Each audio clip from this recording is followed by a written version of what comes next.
दोस्तों, आज की कहानी है बहू भगवान का प्रसाद स्नान करके बनाया करो।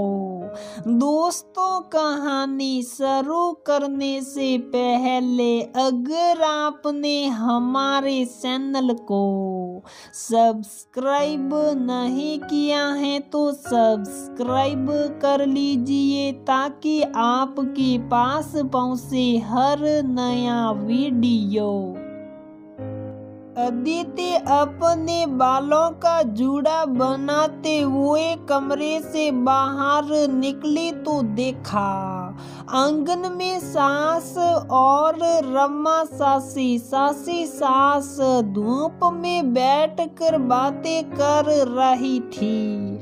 उसे देखकर रमा सासी ने कहा, अदिति बहू, तुम भी आओ, हमारे साथ बैठो, धूप में बातें करते हैं। अदिति ने कहा, नहीं सासी जी, मैं नहीं आऊंगी, आप लोग ही बातें करिए, मैं नहाने जा रही हूँ। अदिति की बात सुनकर रमा जी ने कहा, तुम अभी तक नहाई नहीं, 11 बज गए, इतना लेट क्यों नहाती हैं और किचन में बिना नहाए ही जाती हैं, वो क्या है सासी जी? मैं अदिति अपनी बात पूरी करती उससे पहले रमा जी ने अदिति की सास से कहा, और जीजी आप कुछ नहीं कहती, आप कैसे सब नियम भूल गई? ऐसे कैसे बहू बिना नहाए खाना बना लेती हैं, जबकि हमारे खानदान में बरसों से परंपरा रही है कि बहू बिना नहाए किचन में ना जाए। रमा जी की बात सुनकर अदिति की सास ने मुंह बनाते हुए कहा, मैंने तो कहा था, लेकिन सुने तब ना, आज कल की बहुएं कहाँ सुनती हैं। एक हम लोग थे जो सास की बात को इनकार करने की हिम्मत नहीं होती थी। अगर किसी बात को इनकार कर भी दिए तो पूरा घर सर पर उठा लेती थी, बात मायके तक पहुंच जाती थी। आज कल की बहुएं हमारे जितना सहनशील थोड़े ना होती हैं। हमारे जैसी सास रहती तो ये सब ससुराल में टिक भी नहीं पाती, ऐसे कैसे नहीं सुनेगी? कल को मेरी बहू आएगी तब तो मैं उसे बिल्कुल भी अपनी नहीं सलाने दूंगी।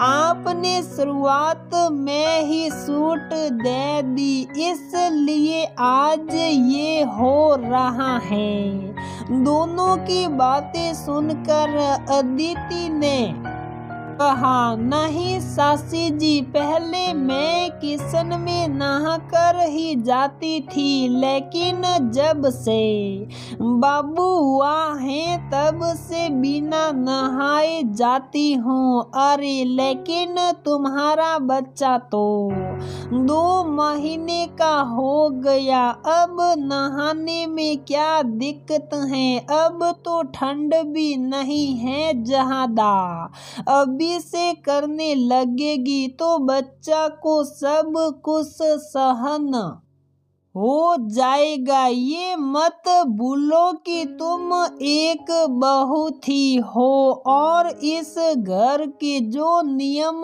कायदे हैं उसका पालन करना तुम्हारा धर्म है। नहीं सासी जी, मैं कुछ दिन नहाई, सुबह को तो बाबूजी को सर्दी लग गई, फिर मेरी माँ ने कहा कि जब तक गर्मी ना आए तब तक सुबह मत नहाओ। फरवरी आ गई है लेकिन ठंड अभी भी काफी है बाबू को। एक बार सर्दी लग जाएगी तो बार बार होगा, फिर कपड़े भी ज्यादा धोने को रहते हैं जो सुबह को नहीं धो पाती हूँ। सुबह में सबके साए नाश्ते का भी समय रहता है, इसलिए सब काम खत्म करके ही नहाती हूँ। तभी उसकी सास ने कहा, हम लोग जो कहेंगे वह नहीं सुनेगी, लेकिन उसकी माँ जो कहती है वह तुरंत सुन लेती है। सास की बातों का अदिति को बुरा तो लगा, पर अनसुना करके वह जाने लगी।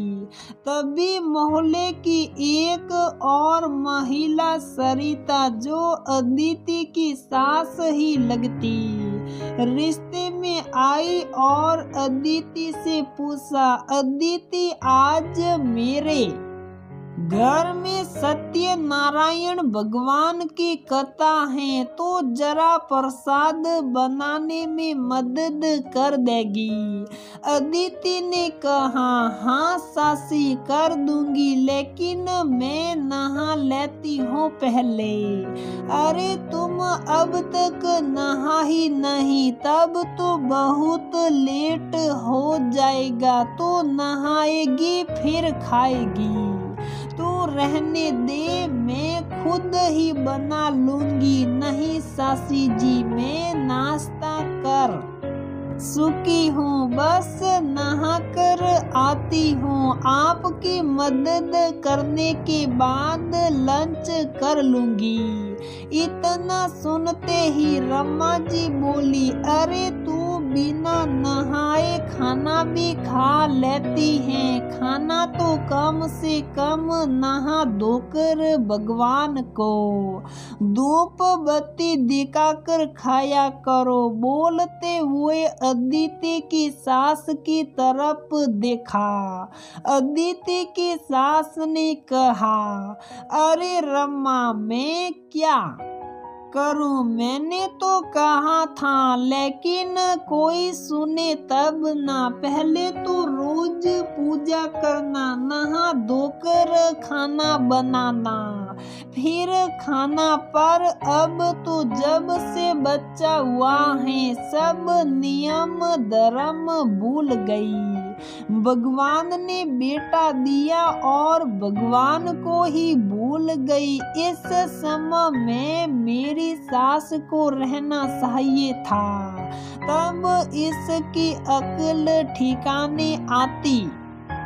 तुम दोनों ने तो देखा है ना मेरी सास को कैसा व्यवहार करती थी मेरे साथ, कितना सख्त थी। दोनों की बात सुनकर अदिति ने कहा, आप दोनों कैसी बातें कर रही हैं, बिना नहाए खा लिया तो क्या हो गया, अभी 2 महीने का बच्चा है मेरा, दूध पिलाती हूँ जिससे भूख ज्यादा लगती है। मैं समय से खाना नहीं खाऊंगी तो दूध कैसे पिलाऊंगी। जहाँ तक बात है इस घर की बहू होने की, तो बहू होने के साथ मैं एक माँ भी हूँ और मेरी पहली प्राथमिकता है अपनी और बच्चे की सेहत का ख्याल रखना।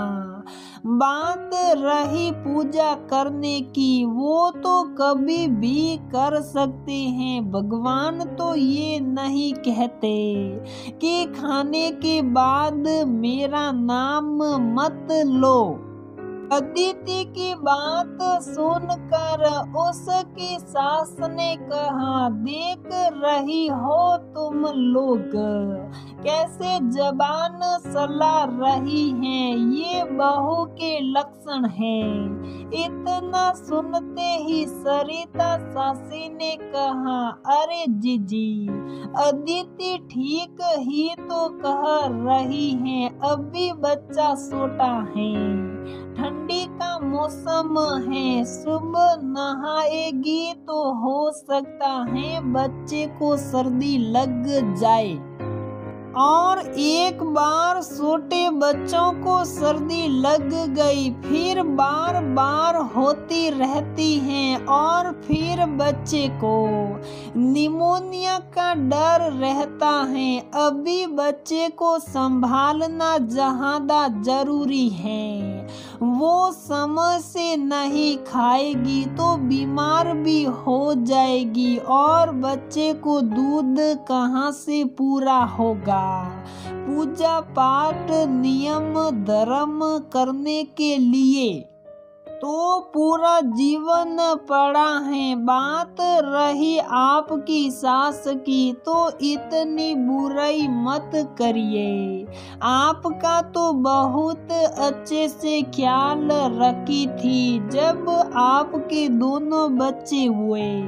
आपको तो 3 महीने तक कोई काम नहीं करने दिया। हाँ, वो सख्त स्वभाव की थी तो क्या हुआ, जब तक उनका वर्षव रहा घर में तब तक उनकी सभी बहुएं डरती थी, उनकी बात मानती थी। पर जैसे ही उनका वर्चस्व खत्म हुआ तब तो कोई ढंग से बात भी नहीं करती थी। बेचारी मरते दम तक अकेली रही। देखिए जीजी, परिवार में जरूरी नहीं हमेशा बड़े ही सही हो, कभी कभी छोटे भी बड़े से ज्यादा सही होते हैं। और अभी आपकी बहू सही है जीजी। आप मेरी बातों का बुरा ना माने, जो सच था मैंने कह दिया। इतना सुनते ही अदिति की सास के साथ रमा जी भी चुप हो गई और अदिति नहाने चली गई। प्रसाद बनाने के लिए सरिता जी के घर अदिति और उसकी सास भी गई। तब सरिता जी ने कहा, जीजी मुझे माफ करिए, मुझे लगता है बहू के सामने मैंने ज्यादा ही बोल दिया। अदिति की सास ने कहा, नहीं सरिता, तुमने कुछ ज्यादा नहीं बोला बल्कि बिल्कुल सही बोला और मेरी आंखें खोल दी आज। तो दोस्तों, हमारी ये कहानी यहीं पर समाप्त होती है। अगर आपको हमारी ये कहानी पसंद आती है तो प्लीज वीडियो को लाइक करें, शेयर करें और हमारे चैनल को सब्सक्राइब जरूर करें।